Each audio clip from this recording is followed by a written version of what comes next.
Hi, my name is Debbie Potter, and I am the children's pastor at Trinity Baptist Church. And I am delighted to speak with you today about a topic that I'm very passionate about, children. I want to tell you, first of all, that I have two children of my own. They are grown, but being a mom, being a parent is the most wonderful thing I've ever done in my life. And so I have spent my life studying children and the development of children, and how we as parents and leaders at church can create an environment that is best for kids. So today I want to talk to you about understanding infants and toddlers. And the first thing I want to say is for us to remember that the brain is a super sponge that is most absorbent from birth through 12 years of age. Many of us think that as kids or become teenagers and in college, how important their learning is and the development of their brain is, but actually that is false. The most important stages of a child's life are from the time they are born until they are about 12 years of age. The brain is most actively learning from its environment. So the things in a child's environment are extremely important, from the sounds that they hear to the things that they see, from the love that they feel. It is extremely important during the first year of life that these things are stimulating, supportive, and loving. The first 3 years foundations are for thinking, language, vision, attitudes, aptitudes, and many other characteristics. And then the windows close, and much of the foundational architecture of the brain is complete. This also is a time when emotions are extremely important for children. One of my favorite authors, Daniel Goldberg, he says that a child's emotional intelligence is almost completely developed by the age of 3 and completely developed by the age of 12. And when you think about that in a little child, that's kind of hard to imagine, but it is true that by the time a child is 3 years old, who they are emotionally is almost completely done. And so as parents and as leaders, we want to make sure that the emotions we are giving children are appropriate. We want them to feel love. Sometimes I hear parents worry about spoiling their children. And we do need to teach our children about right and wrong and defiance.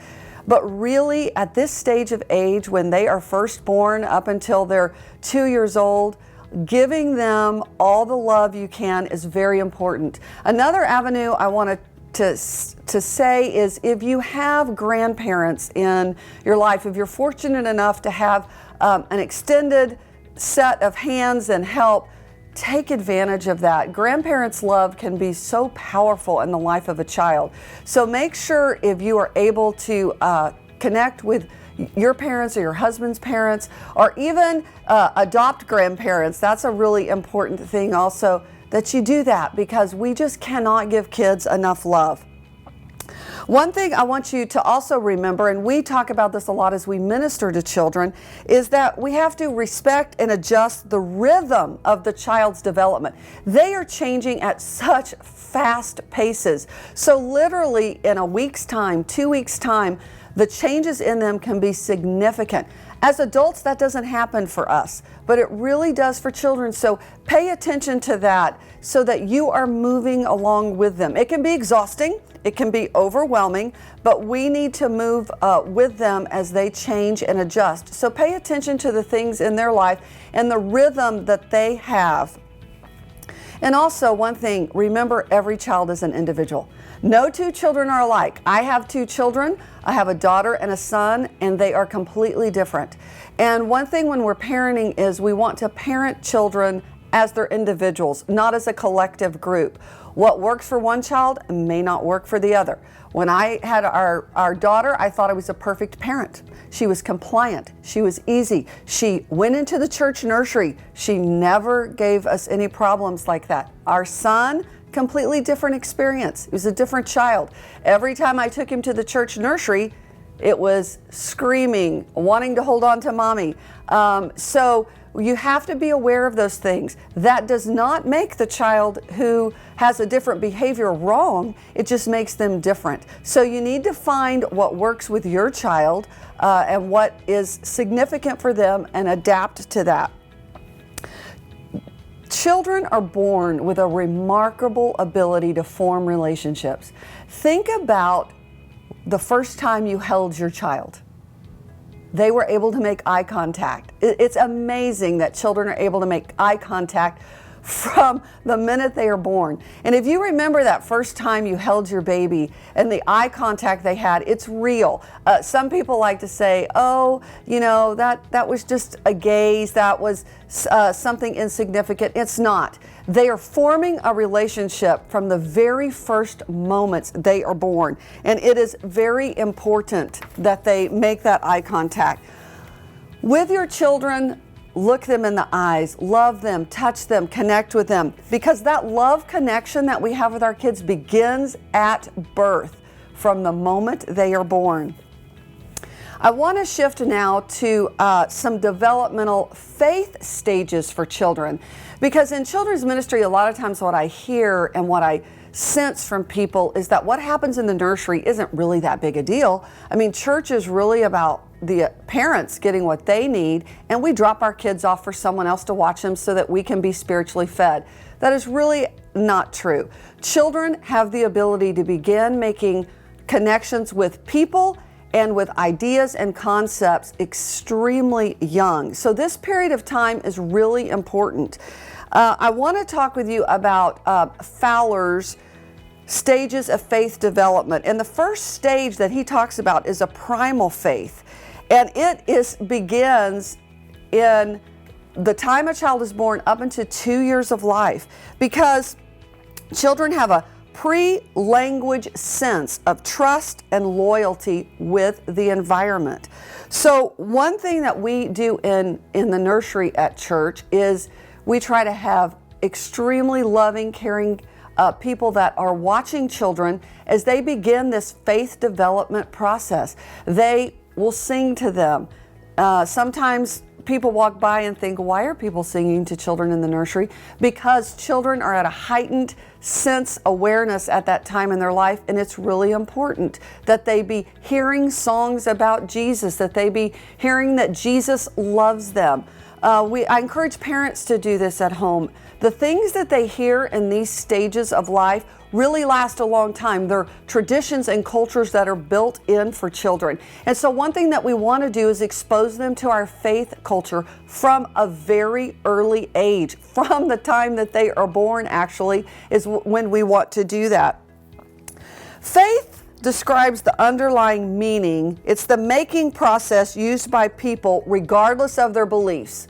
So it's not necessarily connected with a belief when we're talking about faith. And it occurs as individuals place personal trust and loyalty in one or more people in the center of faith. It can be religion, family, money, power. It's just a belief in something. This faith is a trust in the parents for care and maturity of regard, which offsets a separation anxiety in infant development. So one thing that happens a lot of times for parents is as a child gets to be a couple of months old, there'll be what we call separation anxiety. This can be extremely stressful for parents.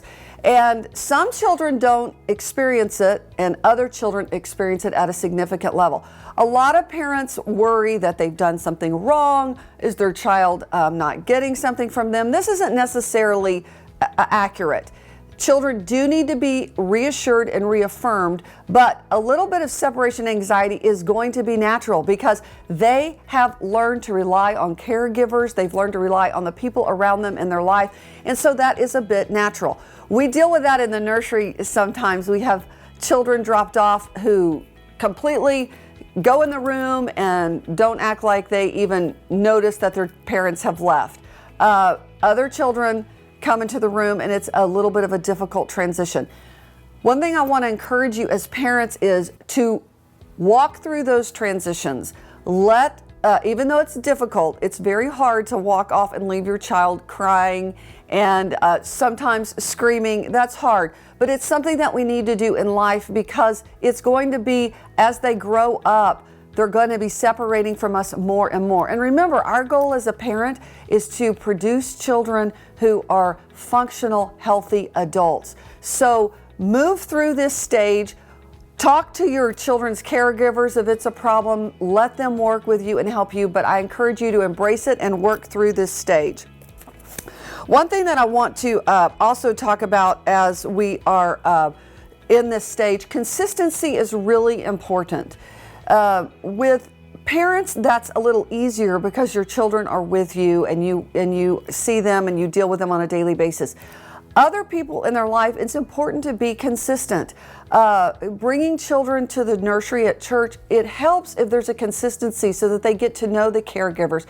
One thing at our church that we do that I'm extremely proud of is we provide consistency with the people that are watching your children. One reason we do this in the early developmental stages of their life is so they develop that trust with the person. In our nursery, we have the same people there every Sunday. They make a commitment to really care about your children during this part of their faith process because they know how important it is. So consistency is extremely important. The last thing I want to say to you about this developmental stage in life is have fun with it. I know it's stressful sometimes, and we worry about, children if we're in a restaurant or we're in a place and they're supposed to be quiet and they're supposed to not be heard. Really, I think our culture is relaxing when it comes to that, and enjoy your children. Love them.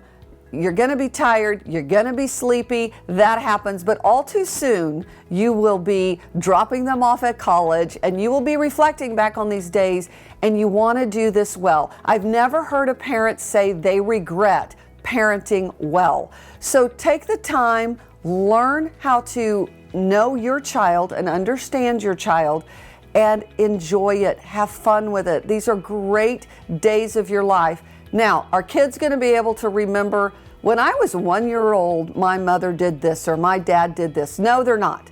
But the foundations that you are laying are going to be foundations that last a lifetime. They are foundations that really are important and that matter, and unfortunately are really hard to undo if we don't do them well. So take the time to do this. Have fun. Enjoy your child. Look at your child. Laugh with your child. Hug your child, kiss your child, and give them that foundation that they need for a lifetime.